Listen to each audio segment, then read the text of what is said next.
మూత్రపిండాల్లో రాళ్లు ఏర్పడటం అనేది ప్రస్తుత కాలంలో చాలా సాధారణమైన సమస్యగా మారింది. కిడ్నీలలో ఖనిజాలు ఒకదానికొకటి అతుక్కొని చిన్న లేదా పెద్ద సైజులో ఒక గట్టి పదార్థంగా మారడమే కిడ్నీ స్టోన్స్. ఇవి మొదట్లో చిన్నవిగా ఉండి పెద్దవిగా మారి మూత్రనాళంలో కదిలినప్పుడు తీవ్రమైన నొప్పి, మంట, మూత్ర విసర్జనలో అడ్డంకి వంటి సమస్యలు తలెత్తుతాయి.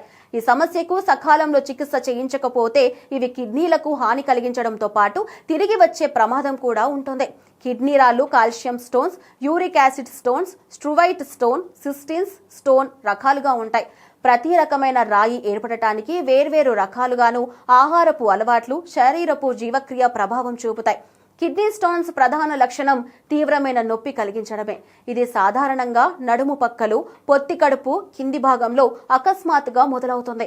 అలాగే మూత్ర విసర్జనలో మంట, పదే పదే మూత్రం వెళ్లాలనే భావన, మూత్రంలో రక్తం, దుర్వాసనతో కూడిన మూత్రం, వాంతులు, వికారం వంటి సమస్యలు కూడా ఉంటాయి.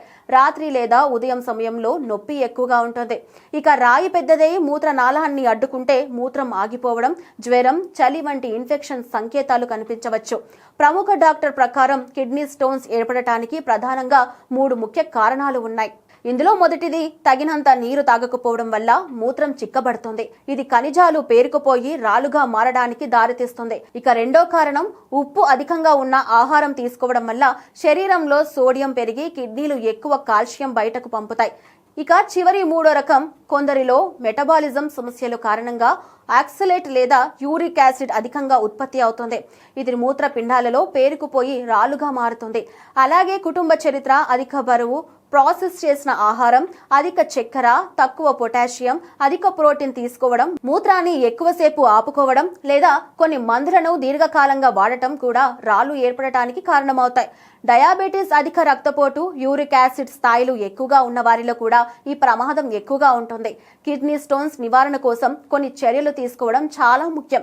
దీనికోసం రోజుకు కనీసం 8 నుండి 9 గ్లాసుల నీరు త్రాగడం ద్వారా శరీరంలో ఉన్న వ్యర్థ పదార్థాలు సులభంగా బయటకు వెళతాయి. ఉప్పు, ప్యాకేజ్డ్ ఆహార వినియోగదారాన్ని తగ్గించడం ద్వారా సోడియం స్థాయిలను నియంత్రించవచ్చు. ఆక్సలేట్ అధికంగా ఉన్న పదార్థాలను మితంగా తీసుకోవాలి. ముఖ్యంగా వైద్యుల సలహా మేరకు సరైన కాల్షియం పరిమాణాన్ని పాటించాలి.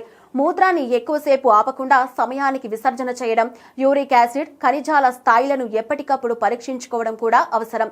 ఇవన్నీ పాటించడం ద్వారా కిడ్నీ స్టోన్ సమస్యలను సులభంగా నివారించవచ్చు.